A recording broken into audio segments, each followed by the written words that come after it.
할렐루야. 오늘도 새날을 주신 하나님을 찬양합니다. 오늘도 주님과 동행하며 주님 주시는 새 힘과 능력으로 승리의 삶을 살아가는 이 하루가 되시기를 주님의 이름으로 축원합니다. 오늘 우리에게 주신 하나님 말씀은 디모데후서 4장 6절에서 8절까지 말씀입니다. 디모데후서 4장 6절에서 8절 말씀을 봉독해 드리겠습니다. 전제와 같이 내가 벌써 부어지고 나의 떠날 시각이 가까웠도다. 나는 선한 싸움을 싸우고 나의 달려갈 길을 마치고 믿음을 지켰으니 이제 후로는 나를 위하여 의의 면류관이 예비되었으므로 주 곧 의로우신 재판장이 그날에 내게 주실 것이며 내게만 아니라 주의 나타나심을 사모하는 모든 자에게도니라. 아멘. 오늘도 이 말씀을 통해 우리에게 주신 하나님의 음성을 듣게 되길 바랍니다. 자, 오늘 6절 말씀에 보면 전제와 같이 내가 벌써 부어지고 나의 떠날 시각이 가까웠다, 그렇게 말씀을 하시죠. 이 전제는 뭐냐 하면 구약의 제사 가운데 민수기 15장 5절에 보면 희생 제사를 드릴 때 그 제사장이 희생 제물 위에 이제 마지막으로 포도주를 붓는 제사 의식이 있는데 이게 이제 전제입니다.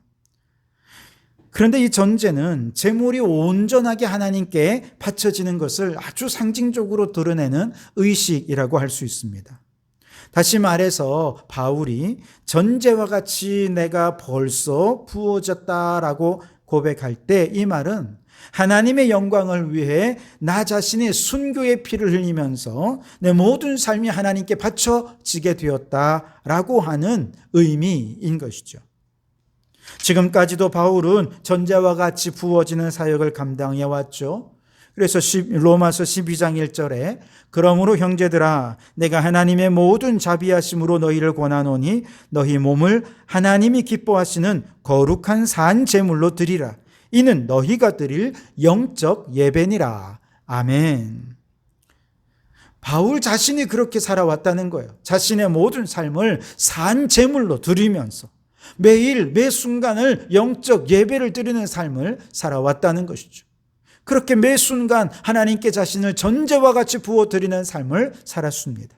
그리고 이제 지금 로마 감옥에서 사형 선고의 언도를 받고 있는 바울은 자신의 죽음을 허망한 죽음이라고 생각하지 않고 하나님 앞에서 전제와 같이 부어지는 죽음, 순교의 피를 쏟는 죽음으로써 하나님이 기뻐하시는 영적 예배가 될 것이다 라고 확신하고 있는 것이죠.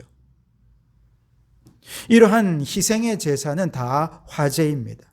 즉 제물은 잿더미가 되고 하나님께는 향기로운 냄새만이 연기가 되어 상달되는 제사이죠. 다시 말해서 하나님 앞에서 나라고 하는 존재는 새카맣게 잿더미가 되어 다 사라져버립니다. 다만 나를 통해서 나의 죽음을 통해 나의 사역을 통해 나는 없고 하나님의 영광만이 나타나서 하나님께 상달되는 바로 그러한 삶, 이것이 전제와 같이 부어지는 산 제사의 삶이었던 것이죠. 물론 순교만이 산제물로 바쳐지는 영적 예배는 아닙니다. 그러나 적어도 바울은 그렇게 하나님께 온 삶을 바치고 드려지기를 바라며 매 순간을 예배자로 헌신해 온 것이죠. 이처럼 매 순간 하나님께 드려지는 산제물로 살아온 삶의 모습은 어땠을까? 7절에 보니 나는 선한 싸움을 싸우고 나의 달려갈 길을 마치고 믿음을 지켰으니 라고 말씀을 합니다. 다시 말해 우선 산제물로 드려지는 삶의 첫 번째는 어떤 삶이었습니까? 선한 싸움을 싸우는 삶이었습니다. 바울은 영적 전쟁에서 언제나 악한 세력과 싸웠습니다. 바울은 마귀의 세력과 싸웠고 정사와 권세와 이 어두움의 세상 주관자들과 하늘에 있는 악의 영들과 싸웠습니다. 우상을 숭배하는 자들과 하나님의 진리를 거스르는 율법주의자들과 끊임없이 싸웠습니다. 바울은 하나님의 교회를 어지럽히는 자들과 싸웠고 하나님의 말씀을 혼잡하게 하고 허탄한 이야기를 전하는 이단 마귀들과도 싸웠습니다. 아울러 바울은 그의 지체 안에서 그를 죄의 법 아래로 이끌어내려는 육체의 소욕과도 싸웠습니다. 이처럼 바울은 일생 동안 그리스도의 진리를 위하여 선한 싸움을 싸우는 삶이었습니다. 바울은 오늘 우리에게도 영적으로 무장하라고, 그래서 마귀를 대적하라고 말합니다. 왜냐하면 우리가 살아가는 이 세상은 영적 전쟁터이기 때문에 그렇죠. 우리가 예수 그리스도를 구주로 모신 순간부터 육적, 영적인 싸움은 시작이 되는 것입니다. 마귀들이 어찌하든지 다시 세상과 마귀의 권세로 끌어가려고 끊임없이 우리를 도전하고 유혹하는 이 세상 속에서 우리가 해야 할 일, 선한 싸움을 싸우는 것입니다. 그러나 이런 싸움을 싸운다고 해서 우리가 두려워할 이유는 전혀 없습니다. 왜 그렇습니까? 우리의 대장 되신 예수 그리스도는 이미 십자가에서 승리하셨기 때문에 그렇습니다. 우리는 전쟁의 결과를 이미 알고 싸우는 것입니다. 바울은 이 사실을 알고 믿음으로 최선을 다해 마귀의 세력과 싸웠고, 그 결과 그는 영적 전쟁에서 날마다 승리를 거두게 된 것이죠. 그러니 여러분, 주님께서는 이미 우리에게 승리를 약속해 주셨습니다. 승리의 축복을 선물로 주셨습니다. 그러니 두려워하지 말고 오직 믿음으로 선한 싸움을 싸우는 우리 성도들이 될 수 있길 바랍니다. 두 번째로 사한 제물로 드려지는 삶은 달려갈 길을 마치는 삶이라 그랬어요. 달려갈 길이란 정해진 코스, 경주의 코스를 말하는 것입니다. 바울은 경주하는 마라톤 선수처럼 하나님께로부터 받은 사명, 즉 온 천하에 나가 복음을 증거하라는 사명에 순종해서 중도에 포기함 없이 끝까지 이 경주를 완주하게 된 것이죠. 바울은 다메섹 도상에서 예수 그리스도께 사로잡힌 바 된 그날부터 로마 감옥에 갇혀 고생하고 이제 죽음을 앞둔 지금에 이르기까지 온갖 고난을 당하면서 정말 열심히 이 경주를 끊임없이 달려온 것이죠. 그는 지난 30여 년 동안 앞에 있는 표대를 바라보면서 조금도 쉬지 않고 줄곧 이 달려갈 길을 위해 달려온 것입니다. 여러분, 오늘 우리도 최선을 다해 끝까지 달려가야 합니다. 하나님 앞에 사한 제물로 드려지는 매일매일의 삶이 예배자의 삶이 되려면 주님께서 오라고 하시는 그날까지 우리에게 주어진 이 신앙의 경주장을 힘껏 달려가야 하는 줄 믿습니다. 믿음의 주요 온전하게 하시는 이 예수 그리스도를 바라보면서 오늘 우리에게 주어진 이 경주를 최선을 다해야 합니다. 그렇게 주님을 바라보며 달려갈 때 우리 주님 마지막 우리에게 의의 면류관을 씌워주시고 잘했다, 착하고 충성된 종이라 인정받고 칭찬해 주실 줄 믿습니다. 그렇게 우리에게 달려갈 길을 달려 나아가며 산 제물로 드려지는 우리 성도들이 될 수 있기를 바랍니다. 마지막 세 번째로 산 제물로 드리는 삶은 믿음을 지키는 삶이라 그랬습니다.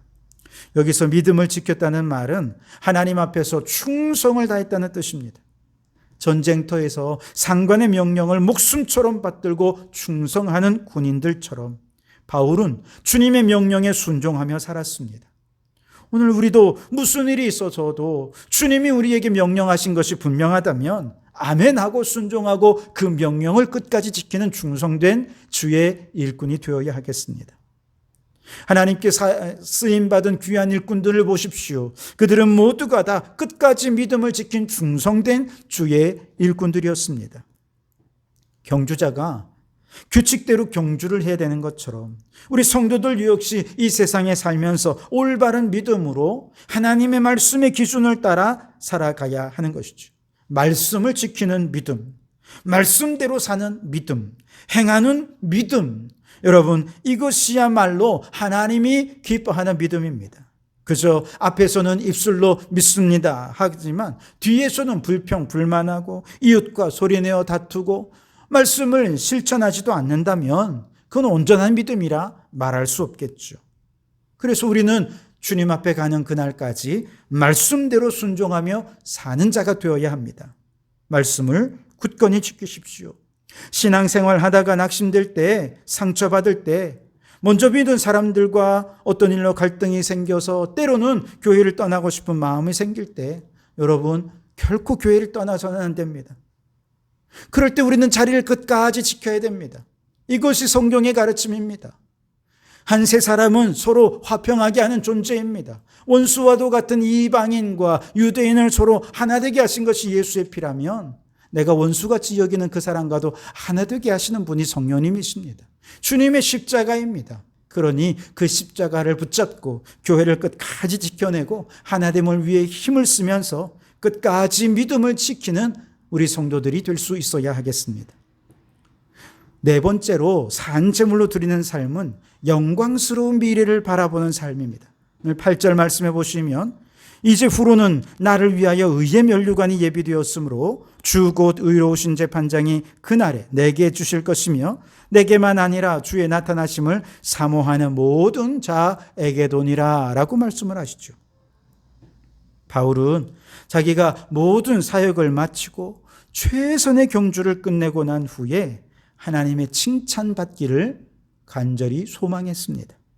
바울은 가장 절망적인 상황인 죽음을 앞두고 있지 않습니까? 그러나 그는 그 죽음 앞에서도 그 죽음 너머의 세계, 저 영광스러운 미래를 바라보고 기대하고 있는 것입니다. 여러분, 우리의 신앙생활은 결산할 때가 반드시 있습니다. 그때 둘 중 하나의 결과가 나타날 거예요. 하나는 하나님께 면류관을 받는 결과를 얻든지, 아니면 하나님께 쫓겨나서 바깥 어두운 데서 슬피 울며 이를 가는 결과를 낳든지, 둘 중에 하나가 될 것입니다. 이 면류관은 누가 받습니까? 우리의 모든 매일매일의 삶 속에서 매 순간 자신을 산제물로 바치는 영적 예배를 드리는 사람들, 바로 그 사람, 전제와 같이 자신을 부어 하나님께 맡겨드리는 삶을 사는 사람, 그들에게 주시는 하나님의 선물이 의의 면류관인 것이죠. 그러니 여러분, 우리의 남은 생은 저 영광스러운 미래를 소망하면서 선한 싸움을 싸우고 달려갈 길을 마치고 믿음을 잘 지키면서 하나님께 우리 자신을 산 제물로 희생하여 드리는 우리 성도들이 되셔서 매일매일 하나님께 영적 예배를 드림으로 하나님께 영광을 돌려드리는 성도들이 되시기를 주님의 이름으로 축원합니다. 기도하시겠습니다. 오 하나님, 우리의 신앙생활이 언젠가는 하나님 앞에서 결산될 때가 올 텐데, 그때 하나님께로부터 면류관을 받았으며 칭찬을 받았으는 저희들이 되게 해 주옵소서. 이를 위해 오늘 우리 자신을 주님을 위해 산제물로 바치는 저희들이 되게 해 주옵소서. 나는 죽고 오직 주님의 영광만이 나타나는 삶을 위해 나를 희생제물로 바치는 삶의 예배자로 살게 하옵소서. 영광스러운 미래를 소망하며 오늘 선한 싸움을 싸우고 달려갈 길을 마치고 믿음을 끝까지 잘 지켜내는 저희들이 되게 해 주시옵소서. 예수님 이름으로 기도하옵나이다. 아멘.